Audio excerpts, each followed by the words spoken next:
أعوذ بالله من الشيطان الرجيم بسم الله الرحمن الرحيم إن قارون كان من قوم موسى فبغى عليهم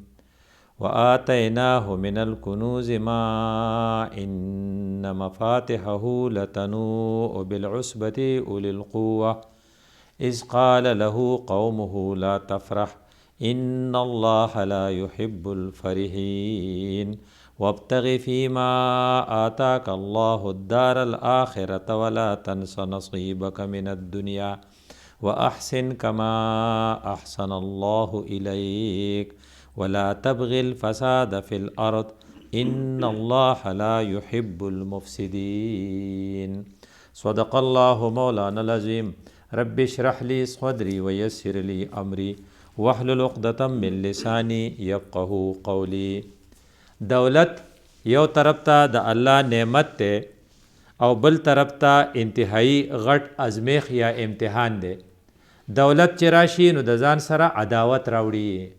دولت جہاں آتی ہے وہاں عداوت لاتی ہے. ځکه چې دولت سره کیسونه شروع شي، مقدمې شروع شي، دشمنی شروع شي،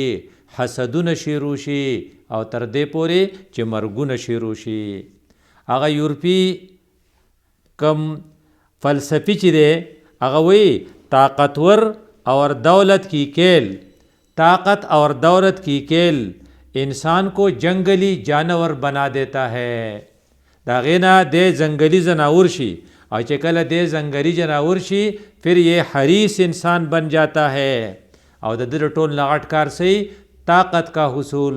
دولت کا حصول اور خواہشات کا غلام ہو جاتا ہے. کم سړی چې دولت ډیر راشي دی بیا د خواہشاتو غلام شي او بیا د دولت بیماری په روح کې ننوځي. دولت سے وابستہ بیماریاں اس کی روح میں سرایت کر جاتی ہے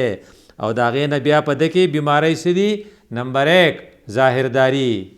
دی بیا په دې ظاهري پړق پړق ډیر مینی. د دې وجنه د په خادای کې انتهایی زیات چراغانی او ټول خلق ورته ګوري ویره بیا څه چل دی. ځکه د ظاهرداری د ټول توجه په کوټ او په وسکټ باندې، پټای او په پینټ باندې، په غړای او په گاډي باندې او په بوټانو باندې. ځکه ظاهرداری د دولت پرستی یو اتوماتیک بیماری ده چې په سړی کې ننوځي. دویمه بیماری بیجا غرور، نور خلق د تسپک ښکاري. او دریم عیش پسند شي، یو سات نه چې بجلی لاړه شي دی واپډا والو ته کنزل او خیری کوي. ځکه دی یو کس یو ساتوم بغیر د اے سی نه گزاره نشي کولی. همدغه خبره وه چې حضرت عمر فاروق رضی الله تعالی عنہ په خپل دور کې په جړا شو، وی خدایا د ازمایش ته د ز پرېښیم. د حضرت ربی کریم صلی الله علیه وسلم په زمانه کې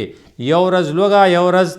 مړه، یو ورځ خېټه مړه، یو ورځ لوږه، دا تیرېدل ښه ګزاره روانه وه. او بیا د حضرت ابوبکر صدیق په زمانه کې هم داسې وه. زما دور چې راغی خزانې دې راپرېنستې، خزانې دې راپرانستې او خزانو د کثرت د وجې نه اوس په عداوتونه شروع شي.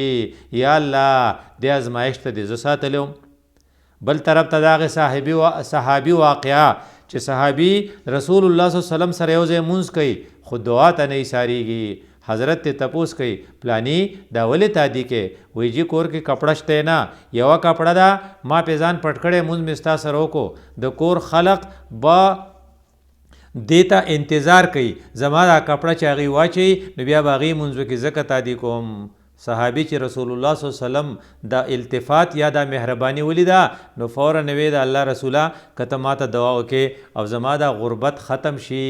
او زه دولت را سره زیات شي. حضرت ورته وایي داسې ګورئ ښه ده. هغه وایي نه چې که دا زیات شي. چې کله اصرار وکړو او رسول الله صلی الله علیه وسلم دعا وکړه نو صحابي حالت بدلیده شروع شو. دولت نے آنا شروع کیا اور عداوت نے بھی ساتھ ساتھ آنا شروع کیا. چې کله د صحابي چې د رسول الله صحابي او د رسول الله سره مونځ کوي خو کله هغه دولت زیاتېږي نو په هغې وخت کې بینک بیلنس نه و، خو د هغه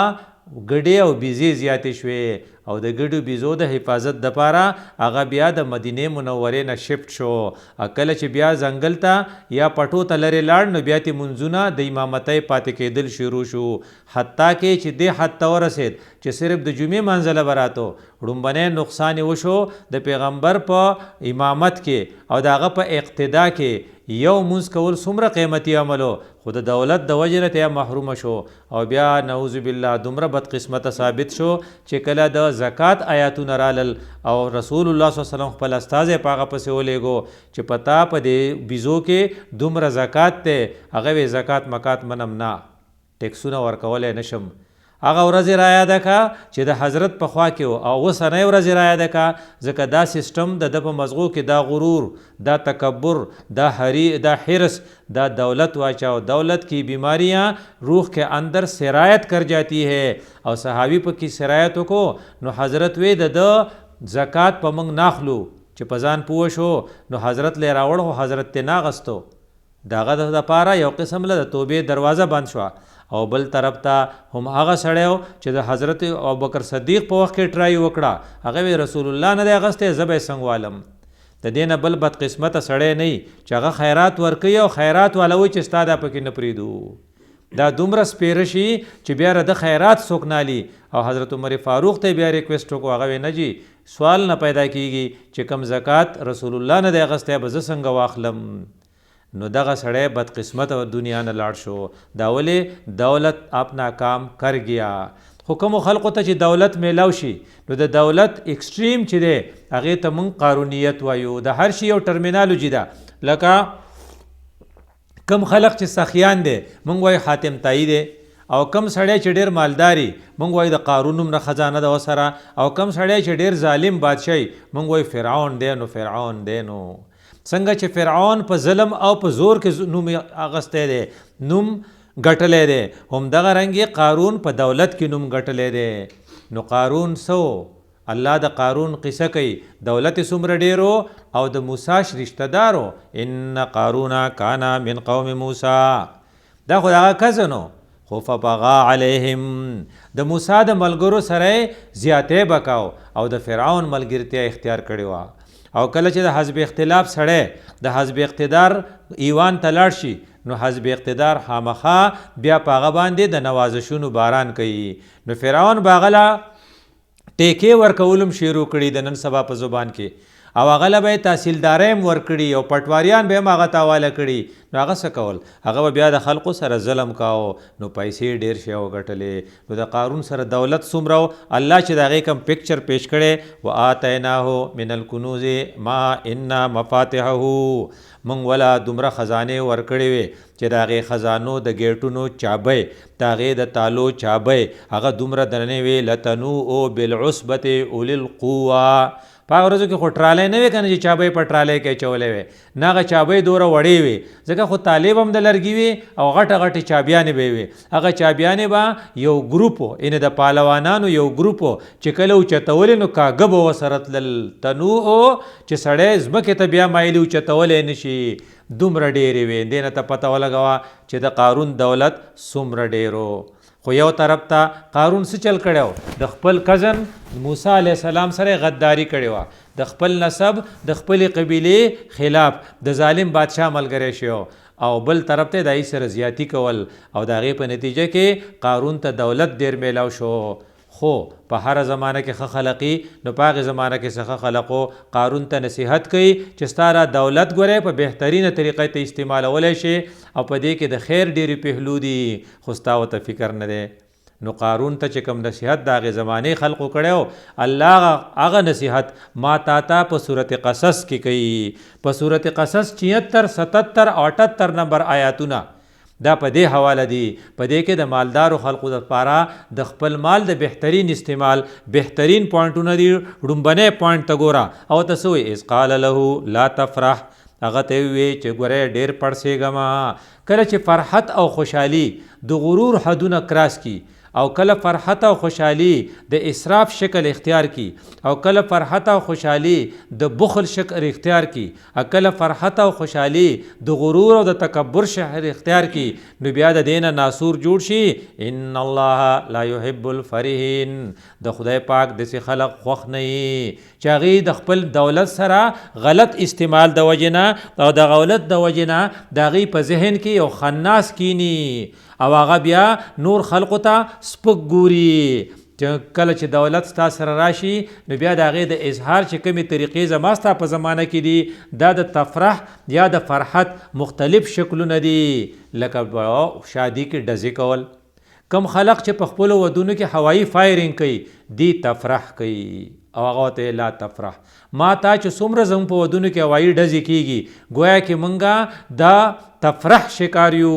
کم چې الله بدی شي اکو څوک ډزو نه علاوه پسې مخې ته ځي نو بیا پکې ډمې ګډوي نو کم کسان چې ډمې ګډوي په خپلو ودونو کې یا کدړاګان راولي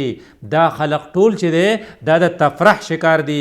د صورت قصص آیات نمبر 76 کې چې تفرح ویلو دا غینن ما تا شکاریو هغه قرآن چې زما ستا په کورونو کې الحمدلله محفوظ دی هغه ما تا ته وی چې ګوره که ته ځان د مال صحیح استعمال غواړي نو د تفرح د کټګورۍ نه به ځان ساتې all misuses هر هغه سیزونه چې د هغې غلط استعمال د دولت کیږي په هغې کې ډزې په هغې کې ډمې په هغې کې اضاعت مال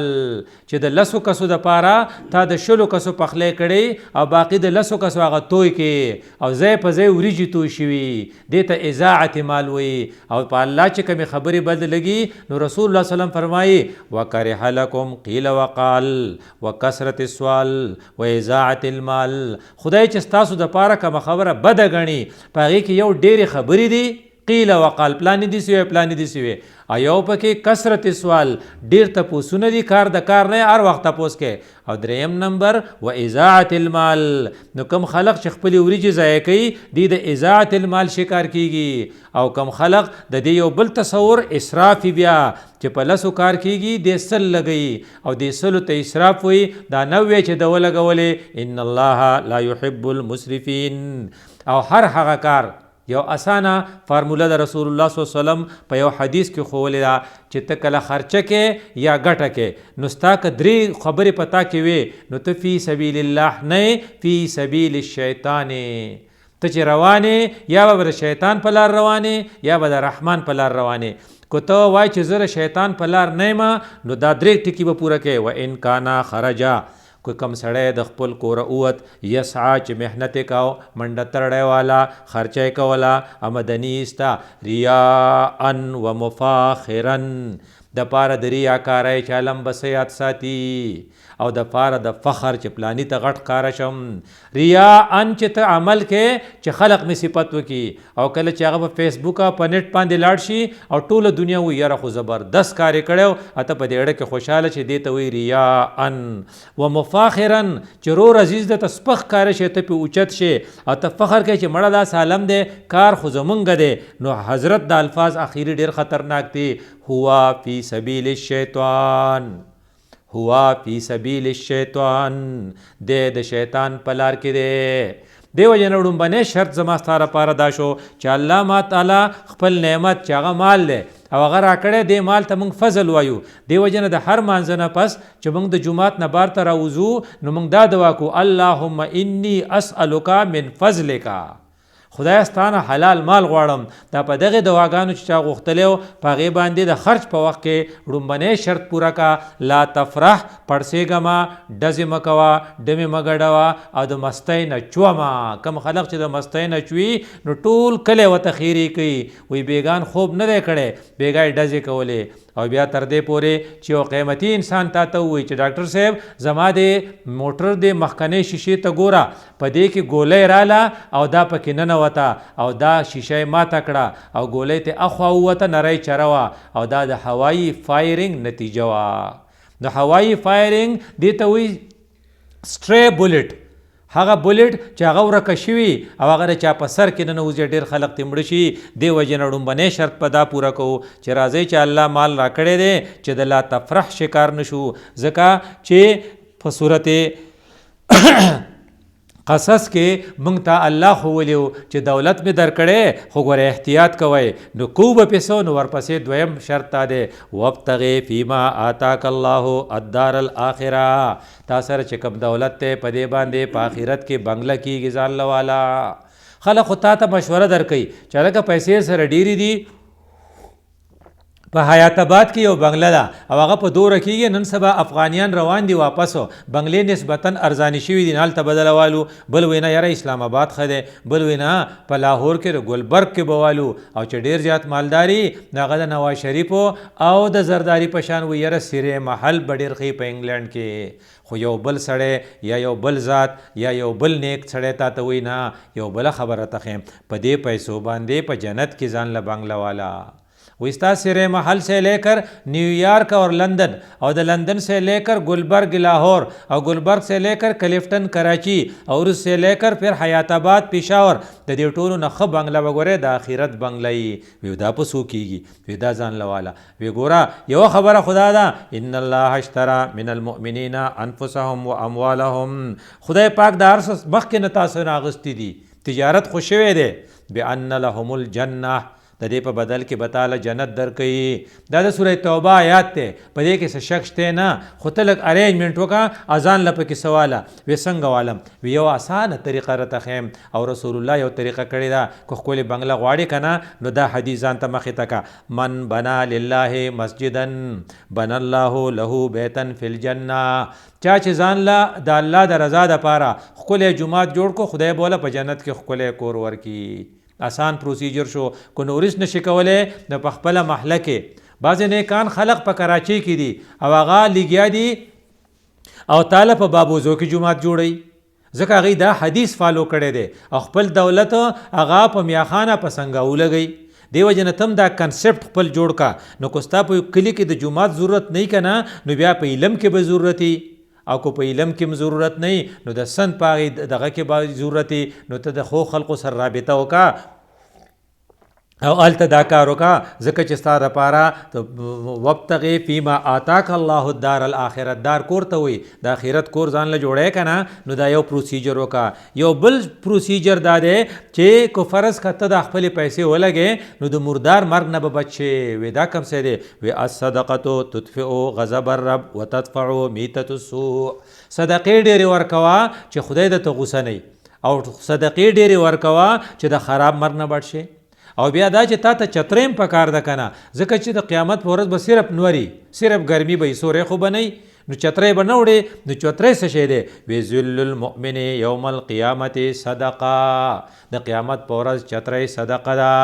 نو صدقه ورکه دا ستا سره چې کومې پیسې دي په دې ډزم مه کوه ډمې مه ګډوه او په دې چراغام مه کوه په دې صدقه ورکه چې ستا دپاره د قیامت په ورځ باندې دغه شي او بیا بله خبره د قیامت په ورځ ستا د دې چترۍ نه علاوه یو بل سوری هم شته هغې ته د عرش معلا سوری وایي په هغې چې کوم الله تعالی کوم اووه کسان دغه کوي که نه امام عادل نه شروع کړی د منصف بادشاه نو بادشاهي خو ستا سره شته نه چې ته منصف شې خو مالدار خو یې که نه نو هغه سړی به یي چې د هغه یو لاس باندې ورکې بل ته خبر نشي یعنې انتهایی په اخلاص سره خپل مال ورکه چې تا ته په آخرت کې سور هم میلاو شي او کور هم میلاو شي او یو درې کارونه رسول الله ښوولي الوضو علی المکاره چې ته اودس کې او په هغې حالت کې اودس کې چې حالات ښه نه وي یعنې په ژمي کې په یخ اوبو کې په اوړي کې په ګرم اوبو کې والمشي الی المساجد او په هغې حالاتو کې جومات ته ځي چې تله ګراني فی الظلمې بجلي تلي رڼا نه وي لیدکې نه وي ته بیا هم په دیوالونو لاس دی خامخا جومات ته ځان رسې یا ستا سترګو نظر خرابي نو دا دویم شرط دی پوره کو ابل و اطعام الجائع او ته وږي له ډوډۍ ورکې نو ګوره ستا مال دلته که ولګېدو نو تاله د عرش معلا سوری الاټ شو یو تا ته د عرش معلا په سوري باندې سیټ پکار دی د هغې بوکینګ په دې طریقه کېږي یو تا ته د قیامت په ورځ په میدان کې چترۍ پکار ده د هغې دغه ستا سودا په دې طریقه کېږي چې ته صدقه ورکې او یو تاله په آخرت کې ښکلی کور پکار دی د هغې سودا په دې طریقه کېږي چې ته د الله د کور یو جومات جوړ کې دا ټول کارونه ستا دپاره کولاو دي دا خپلې پیسې دې طرف ته کا او ورپسې بیا وایي دا دویم نصیحت شو نو دریم نصیحت ورته کوي ولا تنسا نصیبک من الدنیا په دنیا کې خپل مباح اخراجات ته نه چرته هیر نشي ځکه رسول الله صلی الله علیه وسلم هغه سړی خوښ کړی چې په خپل کور والو سره ښه کوي جوارګر اکثر بار ډیر خي خو کور ته ټماټر هم نه راوړي او د کور زنانه نه د وایف نه کوئی تپوس وکړي د هغې غریب اړه سورې وي په حجره کې ټول خلق صفت کوي چې پلان هغې ښه سړی دی په موږ باندې کله کباب خورئ کله تیکې خو کور ته څه راوړي نه دا د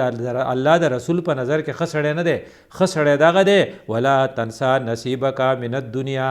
د خپل ذات پتا حق دی ستا د میلمه پتا حق دی ستا د ټبر پتا حق دی ستا د بچو پتا حق دی په هغو باندې په اعتدال د عرف او د رواج مطابق خرچه ستا ذمواري ده دیو جن رسول الله صلی الله علیه وسلم ویلو چې صحابي ته تپوسو کې زما سره روپۍ ده وی په ځان ولګوه وی ورا سره بل ده وی په ټبر دی ولګوه وی ورا سره بل ده وی په زوی دی ولګوه وی ورا سره بل ده وی په نوکر ولګوه اچغه وی بل ده وی انت ابصر ته په دې خپويږي کم خلق چې د خپل وړو زګو خیال نه ساتي مطلب که د کیپیسټي مطابق ستا وسعتي ته ول فرج اغستې شي په دې والا فرج والا کته ول ټي وی لستې شي ته ول ټي وی لوکاګه کته ول گاډي اغستې شي نو چې پرکشه کې جوستا په گاډي کې بزي ولا تنسا نصیبک من الدنیا د خپل حصہ ځان او د بچو د پاره دا در نه چرته یې نشي وې څنګه چې ستا په رب پتا حق ته د ستا د نفس پتا حق ته د ستا د میلمه پتا حق ته او دغه رنګ رسول الله د الفاظ ویلو دا په ذهن کې ساته ما انفق الرجل على نفسه سړی چې په ځان ولګي و اهله په خپلو بچو ولګي و ولده انې په زګو ولګي په ټبر ولګي و ولده په بچو ولګي و خادمه په خپل ډرایور ولګي په خپل نوکر ولګي په خپل سویپر ولګي په خپل دیقان ولګي فهو صدقه دا صدقه ده ګوره یو طرف ته تانه نوکر رضا شو بل طرف ته بچی دی خوشحاله شو او بل طرف ته تاته د صدقې ثواب میلاو شو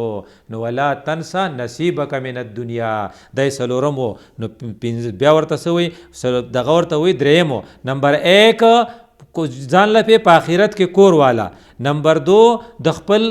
واړه زاګه دي چرته ير نشي او داغه نه مخ کې لا تفرح بیزای لګوما پړسېګما دریشو سلورم واحسن کما احسن الله الیک د خلق سره دي څه خوکله ک الله چې ستا سره خکړو ګور ټول خلق ملایته تل او پیسې نه وګټلې ستا نصیب ولګېدو نو خدای سره خکړی کنه نو واست د خدای سره چې خکې نو سوچ وکړه چې د خدای د مخلوق سره به څه کول غواړي هغه سړی ته په جمعات کې آسان چل د تخیم ستا سره جمعات نه لس کورونه یو طرف ته لس کورونه بل طرف ته لس کورونه بل طرف ته لس کورونه بل طرف ته دا ټول 10 جمع 10 جمع 10 جمع 10 40 کورونه شو د دې 40 کورونه فل ډاټا ځان سره وساته په دې کې خزي سور دي د کې بچي سور دي د دې ارننګ کیپیسټي سور ده د دې څومره پیسې ګټلو والا دي نو کو فرض کړه دې څه ضرورت ځان سره نوٹ کا چا سره د سکول فیس نشتا چا سره د مدرسې کتابونه نشتا چا کړه وب نشتا چا کړه فرج نشتا چا سو غوخه پسترګو نه ني اته د مسجد چې دی ویلفیر سنټر کا دلته کمیټي جوړه کا وایره د دې 40 کسانو ذمہواری زمونږ شو موږ دا ټول کمیټي به په شریکه کو تبیا ګورانو دیته وي واحسن کما احسن الله الیک ډیر شي کسان دي چې هغه امتحان ورکول غواړي خو فیس وسره نشته ولا ورکا او ډیر شي کسان دي چې هغه سنټر ته ځي خو د ورځې رسیدې نشي الته داغي د سټې د پارس تنظیم نشته یو بیٹک وته افر کا خلق استا سره خکړیو تر خلقو په ټانګو کې ګرځېدلې وي په موټر سایکل خلقو وړې وي سایکل د خلقو پرووایډ کړو خلقو د لسار د پسر دړو چې در کړو نو ته بیا سکول ته مدرسې ته لاړې نه سر درد خو اته په جمعه کوسو کې ګرځېدلې وي او وظیفې د ټولې کړې وي هغه خلقو تاسو له وظیفې در کړې وي او خدای پاک د عالم او مفتی جوړ کو او بیا د باندې خدای خپل نعمتونو راورول نو تم د غریبانو له وظیفې شیرو کا او یو د غش کا یو ځای کولاو کا او هغه ته خلق ته خیرونه ورسوا اکو ته خپل نشي جوړولې نو مخکې د خدمت په ځین کې یا د یتاماو په حواله باندې مختلف ادارې جوړ دي او هغه ادارو سره تعاون وکا نو تعاون وکا واحسن کما احسن الله الیک کله چې ته دا کې نو کدی رشتہ دار سره کې نو صلۃ الرحم تزيد فی العمر اکه د پردي سړی کې نو صدقه به جوړیږي او بل خبره ده چې فارمولې رسول الله خولي عفو عن النساء الناس تعفوا نساؤکم پردو خزو ته مګوره چې تاسو خزو ته سو نه ګوري وبروا آباءکم تبرکم ابناءکم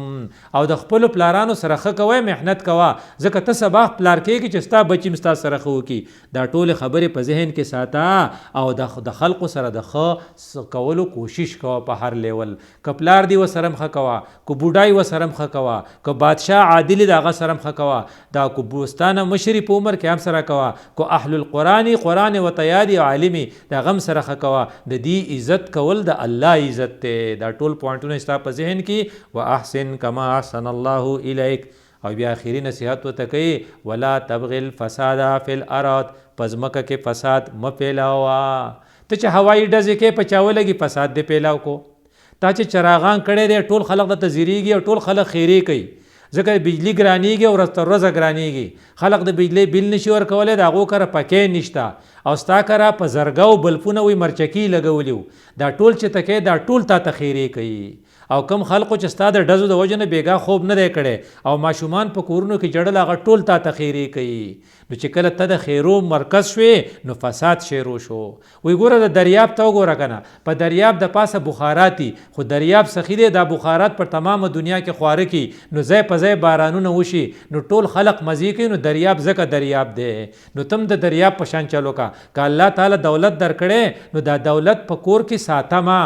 په بینک کې جمع کوه ما، ځکه دا تر ورځ د پیسې قیمت کېږي. د دې انویسټمنټ وکا، دا په گردش کې کا، او پیسہ او رقم او دولت چې په گردش کې نو دا اصلاح ده. او چې کله په دغه کې په بینک کې یا ستا په جیب کې یو جمع نو دا فساد دی. نو د دې وجه نه کوشش کوه چې فساد ونه کې. او بیا ولات ان الله لا يحب المفسدين. او بیا اخیری خبر ادا کوي چې تعالی دولت چې خدای درکړي نو د ځان نه قارون مه جوړوه چې دا الفاظ وایي چې انما اوتیته علی علم عندي. ضرورا دا ما په خپل علم زده کړی، ما سبق ویلو، ما نمبر اغستی وي، زه تعلیم یافته شوم، ما انټرویو ورکړی وه، زما دغه خو ګریډ خو، زه افسر شوم، ما وټونه کړو، ما وټونه ګټلو. دا زما د تقریر برکت دی، دا زما د دې قابلیت برکت دی. دا الفاظ که ته وایې نو دا قارون ویلو. او قارون سره د خپل قابلیت نه په ځمکه کې خښ شوی. ټوله دنیا کې خلق هر قسم له نوم ږدي، خو قارون نوم لا چا نه دی یخی،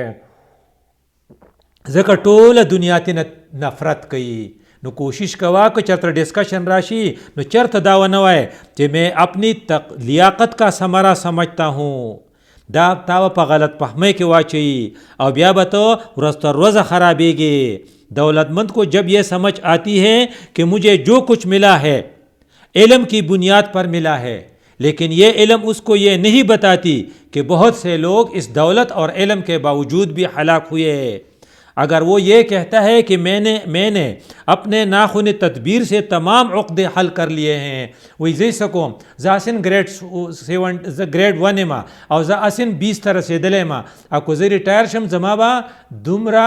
پنشنی زما چاته هیڅ ضرورت نشتا، د دنه بل غټ بیوقوف نشتا. دا الفاظ چې رچاخلے نه خیجی کہ میں نے اپنے ناخن تدبیر سے تمام عقدے حل کر لیے ہیں اور اپنی بہترین صلاحیتوں کو بروئے کار لا کر اپنے تمام مسائل پر قابو پا لیا ہے. اس سے سرکشی کے جذبات پیدا ہو جاتے ہیں. ان لوگوں کو حقیر سمجھتا ہے جو دولت اور عزت میں ان کو کم حصہ ملا ہے، اور یہ امتحان کی حالت کو انعام سمجھتا ہے، اور یہی فساد ہے. د دې وجه نه وی ولا ان الله لا يحب المفسدين. نو د مالدارو خلقو په فرایضو کې ډومبنه فرض وقت لا تفرح پړسېګما، دویم فرض وتغی فيما آتاك الله، دا چې درکړي په آخرت کې پیزان له بنگله والا. دریم فرض ولا تنس نصیبک من الدنیا، د خپل وړو زګو د خرچې خیال وساته. څلورم فرض واحسن کما احسن الله الیک، ستا سره خدای ښه کړي، د خدای د مخلوق سره ته ښه وکړه، ستا په دې ډیولپمنټ کې د ټولو خلقو رول او د هغوی کنټریبیوشن دی. او ولا تبغي الفساد فی الارض هر هغه کار چې په دنیا کې فساد راولي د هغې نه ځان ساته چرته د جوارۍ سنټر او چرته د نشې سنټر جوړ نه کې او چرته د هوایي فایرنګ تنظیم ونه کې او چرته دا خبره ونه کې چې دا ارسه چې ګټلي ما په خپلو لاسو ګټلي ځکه دا الله تعالی چې کوم ذات درکړي دا هغه ستا په نظر کې هسې نه چې دا د نوالي. واقول قولي هذا استغفر الله لي ولكم ولسائر المسلمين.